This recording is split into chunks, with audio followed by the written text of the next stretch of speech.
इस वीडियो में हम बात करने वाले हैं गेट 2021 के क्वेश्चंस के बारे में और ये कंपाइल क्वेश्चन होने वाले। कुछ क्वेश्चन मैंने गेट बीटी का भी लिया है ताकि वो आपके लिए एज अ प्रैक्टिस क्वेश्चन काम करे और कुछ क्वेश्चन गेट एक्सेल के भी हैं। पहला क्वेश्चन है which of the following lipid is non ionic. इनमें से कौन सा लिपिड जो है नॉन आयोनिक है? Options are sphingomyelin, galactocerebrosides, lecithin, phosphatidyl inositol. तो हमारा आंसर होने वाला है गैलेक्टोसेरिब्रोसाइड्स। ये एक टाइप का नॉन आयोनिक लिपिड माना जाता है। और अगर हम इसके कंपोजिशन की बात करें तो ये one of the simplest glycosphingolipids की कैटेगरी में आता है, जो कि galactose as well as ceramide के लिंकेज से बनता है। So our answer will be b. अगला सवाल है which of the following are energy requiring process. इनमें से कौन सा जो है एनर्जी रिक्वायरिंग प्रोसेस में आता है? पहला ऑप्शन है, अच्छा ये एक टाइप का एमएसक्यू क्वेश्चन है। पहला है facilitated diffusion. Of course word diffusion आया है तो ये एनर्जी रिक्वायरिंग तो हो नहीं सकता है, राइट? तो ये हट गया। नेक्स्ट एक्टिव ट्रांसपोर्ट अपने आप में बता रहा है कि यस इसको एनर्जी की जरूरत होती है, तो ये हमारा ऑप्शन हो गया। नॉन मीडिएटेड ट्रांसपोर्ट, ये भी एनर्जी रिक्वायरिंग नहीं होता है। सोडियम पोटेशियम ट्रांसपोर्ट जो कि पंप के थ्रू देखा जा सकता है और ये एनर्जी रिक्वायरिंग हो सकता है। तो वी कैन से कि बी एंड डी ये दो ऑप्शन सही हो जाते हैं। अगला सवाल है the two homologous gene occurring in different species are called. दो होमोलॉगस जीन अगर दो डिफरेंट स्पीसीज में देखे जाते हैं तो उन्हें हम क्या कहते हैं? ऑप्शन है पैरालॉगस, ऑर्थोलॉगस, सूडोलॉगस और प्रोलॉगस। हमारा आंसर होगा ऑर्थोलॉगस। अब जरा देख लेते हैं ये ऑर्थोलॉगस जीन होते क्या हैं। ये ऐसे जीन्स होते हैं जो कि डिफरेंट ऑर्गेनिज्म में देखे जाते हैं, but yes they are homologous because उनका डायरेक्ट इवोल्यूशनरी काउंटर पार्ट जो है एक दूसरे के फॉर्म में देखा जाता है। और अगर हम ऑर्थोलॉगस जीन के इनहेरिटेंस की बात करें तो ये मेनली स्पीसिएशन के थ्रू देखे जाते हैं, यानी इनका अकरेंस जो है उसके पीछे का रीजन स्पीसिएशन हो सकता है। जबकि अगर हम पैरालॉगस की बात करें तो ये ऐसे जीन्स होते हैं जो कि सेम ऑर्गेनिज्म में पाए जाते हैं, लेकिन ऑफकोर्स इनका इवोल्यूशन जो है जीन डुप्लीकेशन के थ्रू हुआ है। तो ये थे की पॉइंट रिगार्डिंग द पैरालॉगस एंड ऑर्थोलॉगस, जो कि जनरली आपको मेनली पूछे जाते हैं एग्जाम्स में। अगला सवाल है the term इनेट behaviour is a short of animal behaviour that is. इनेट behaviour किस टाइप का बिहेवियर है? तो देखिए जब भी हम एनिमल बिहेवियर की बात करते हैं ना, तो एनिमल में दो टाइप के बिहेवियर हमको देखने को मिल सकते हैं। एक तो होता है इनेट जो कि हमारे साथ जन्म से रहता है, दैट मीन्स उसके पीछे जीन इन्वॉल्व रहता है। जब हम जन्म लेते हैं तो उसी टाइम पे वो जीन्स प्रेजेंट रहते हैं और वो उस टाइप के बिहेवियर को जो है हमें कहीं से सीखने की जरूरत नहीं पड़ती है। जैसे कि मान लीजिए एक बच्चे का हंसना या उसका रोना, स्पाइडर का जो है खुद का नेट बनाना, ये सब जो है इनेट बिहेवियर में आता है, क्योंकि किसी ने सिखाया नहीं, किसी ने एक बच्चे को सिखाया नहीं है कि हाँ कब हंसना है या कब रोना है। सिमिलर बेसिस पे किसी ने स्पाइडर को नहीं सिखाया कि उसको अपना नेट कैसे जो है बनाना है, लेकिन वो जानते हैं ऑलरेडी। क्यों? क्योंकि उसके पीछे जो है जीन रिस्पॉन्सिबल होते हैं। दूसरी तरफ बिहेवियर होते हैं दैट इज लर्न बिहेवियर। ये ऐसे बिहेवियर होते हैं जो कि एक्सपीरियंस के थ्रू गेन किए जाते हैं। अब आपसे पूछा है इनेट बिहेवियर किस टाइप का बिहेवियर है, तो चलिए जरा सा ऑप्शन देख लेते हैं। पहला है which is triggered by the environmental change, no. Which is learn by the hit and trial approach, बिल्कुल नहीं। Trained and taught by the parents, no. Fix developmentally at the genetic level, exactly. ये हमें मिलता जुलता option मिल गया, so we can go with the D option. अगला सवाल ये डेब बायो से लिया गया है। क्वेश्चन है डेब बायो जो है मेनली आपके जूलॉजी में पूछा जाता है और गेट वीटी में भी पूछा जाता है, छोटा मोटा सा portion. Match the type of a cell movement during the gastrulation in column 1 with description in the column 2। अब यहाँ पे आपको इन सबके डेफिनेशंस पढ़ने और उनको उनके रेस्पेक्टिव वर्ड के साथ मैच करना है। पहला है माइग्रेशन, ओके, हर एक चीज में जो है की वर्ड है। Migration of individual cell from the surface into the embryo's interior. कौन से केस में सेल्स माइग्रेट करते हैं इंडिविजुअल सेल? तो जो माइग्रेशन वर्ड है वो इनग्रेशन से देखिए मैच करता है। तो कुछ कुछ ऐसे की पॉइंट्स एज वेल एज कुछ कुछ ऐसे ट्रिक्स हैं जिसके थ्रू हम याद रख सकते हैं। तो इनग्रेशन जो है, इनग्रेशन में माइग्रेशन देखा जाता है इंडिविजुअल सेल्स का, तो यानी हम आर का 1 मैच कर सकते हैं। अब देखिए आर का यहाँ 4 है, यहाँ 3 है, यहाँ पे 1 है, यहाँ 4 है, यानी ये भी गलत, ये भी गलत, ये भी गलत। पहला ही डेफिनेशन हमने पढ़ा और हमें लग रहा है कि हम सही ऑप्शन पे पहुंचने वाले हैं, लेकिन बाकी सब भी देख लेते हैं ताकि क्लैरिफिकेशन मिल जाए। नेक्स्ट है in folding of sheet that is epithelium of cell during the formation of endoderm in the sea urchin. कौन सा ऐसा केस है जिसमें कि सेल के शीट का इनफोल्डिंग होता है?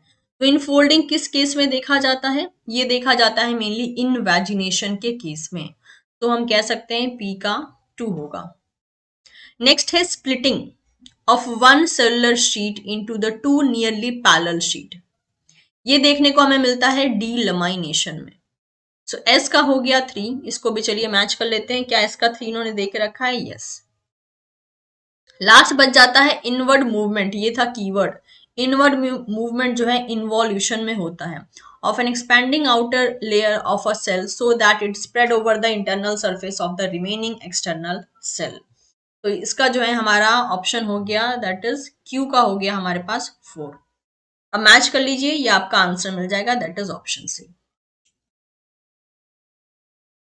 अगला सवाल है match the cell organelles in column 1 with the appropriate function in the column 2। और इसी टाइप का क्वेश्चन जो है ऑफ कोर्स 2022 में भी पूछा गया है गेट के। पहला है पेरोक्सिसोम। अब आपको पता होगा पेरोक्सिसोम का फंक्शन तो आप कर पाएंगे, नहीं पता होगा तो फिर ऑप्शन यहाँ पे नहीं कर पाएंगे। और ऑप्शन अगर देखते हैं तो बोला है endoplasmic reticulum, glyoxysome, Golgi complex, centriole. अब अगर हम यहाँ पे जितने भी ऑप्शन हैं उसमें से अगर मैंने सेंट्रियोल को भी मैच कर लिया तो मुझे पता चल जाएगा कि माइक्रोट्यूब्यूल ऑर्गेनाइजेशन सेंटर में काम करता है ये, राइट। तो क्योंकि और कोई ऑप्शन है नहीं जो कि मैं सेंट्रियोल से मैच कर सकूं, सिर्फ यही इकलौता ऑप्शन दिख रहा है, तो मैंने टी का 4 कर दिया। टी का 4 यहाँ 2 में है, बाकी ये 2 एलिमिनेट हो गए। नेक्स्ट देखते हैं और कोई ऐसा ऑप्शन जो कि हम पिक कर सकें, that is the conversion of lipid to the carbohydrate. ये कहां पर होता है? ये मेनली ग्लाइओक्सिसोम में देखा जाता है, बिकॉज ऐसा ही सेम टू सेम ऑप्शन 2022 में भी दिया गया था। तो आर का जो है 1 मैच हो जाता है। अब आर का 1 देखिए सिर्फ लास्ट वाले में है, तो लास्ट वाले में है तो ये हट गया, यानी अभी तक हमने सिर्फ 2 ऑप्शन देखा है और हमारे पास सही आंसर आ गया है। आगे देखते हैं नेक्स्ट। और जो यहाँ पे कॉमन है वो है N link glycosylation and O link glycosylation.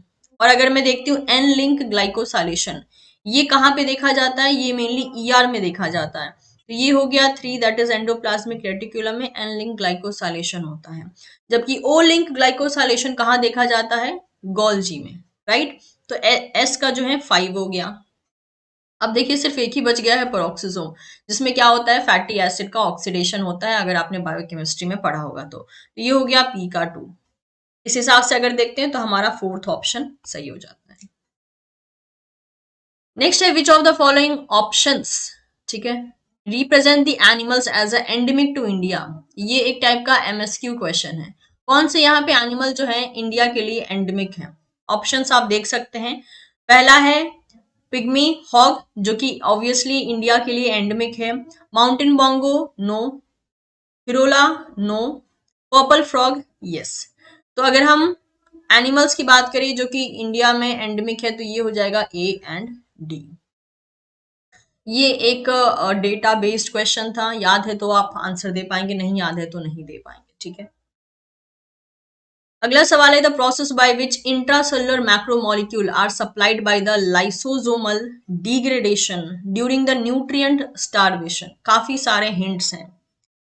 तो इस टाइप का डिग्रेडेशन जब न्यूट्रिएंट का स्टारवेशन चल रहा हो और वो भी लाइसोसोम के बेसिस पे, ये कब देखा जाता है?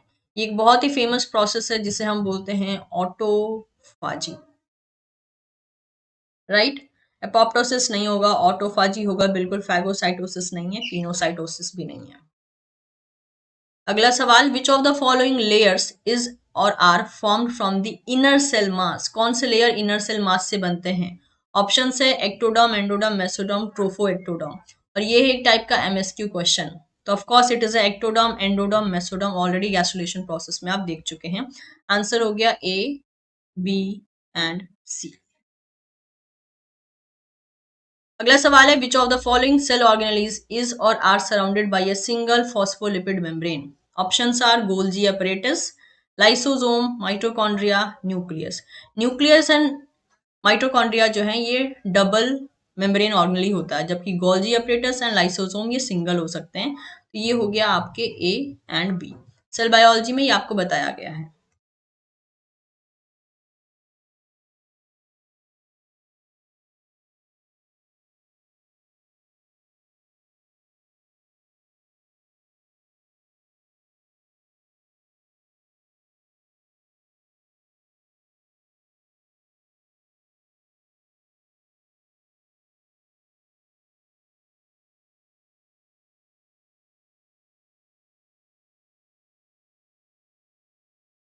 सवाल है, which of the following combination of plant hormone and their associated functions are correct? अब यहाँ पे क्या किया है, इनके इन हॉर्मोन्स के फंक्शन को ही यहाँ पे मैच किया गया है। आपको बताना है कौन सा सही होगा। एब्सिसिक एसिड बोला है ब्रेक सीड डोरमेंसी, नो, ये सीड डोरमेंसी को प्रमोट करता है, पी हट गया। नेक्स्ट है auxin induce the cell division, बिल्कुल करता है, सेल डिवीजन में भी मदद कर सकता है, as well as cell elongation में भी इसका कुछ हद तक रोल देखा गया है। तो we can go with the Q, Q सही दे के रखा है। नेक्स्ट इथिलीन जो है, it stimulate the ripening of fruit, बिल्कुल, ये तो एक ऐसा फंक्शन है जो हम स्कूल टाइम से पढ़ रहे हैं। Gibberellins promote seed dormancy, dormancy को प्रमोट नहीं करता है, ये इनहिबिट करता है। तो अगर आपको ऑक्सिन को लेके कंफ्यूजन भी था ना, तो आप आर को लेके तो श्योर हैं, लेकिन पी और एस को लेके भी श्योर हैं कि भाई ये किसी भी हाल में सही नहीं हो सकता है, क्योंकि एब्सिसिक एसिड का एक बहुत ही फेमस फंक्शन है कि वो सीड की डोरमेंसी को प्रमोट करता है। उसके जस्ट अपोजिट में जिब्रेलिन्स के लिए ये एक फेमस फंक्शन है कि वो सीड की डोरमेंसी को इनहिबिट करके सीड के जर्मिनेशन को प्रमोट करता है, राइट। तो इस हिसाब से भी देखते हैं तो हमारे पास क्यू एंड आर ऑप्शन ही बचेंगे, that is your C option. Okay, so with this we are done with 2021 questions, specially वो क्वेश्चन जो कि मेरे पार्ट से पूछे गए थे। उम्मीद करती हूँ आपको समझ में आ गया होगा। So thank you so much everyone.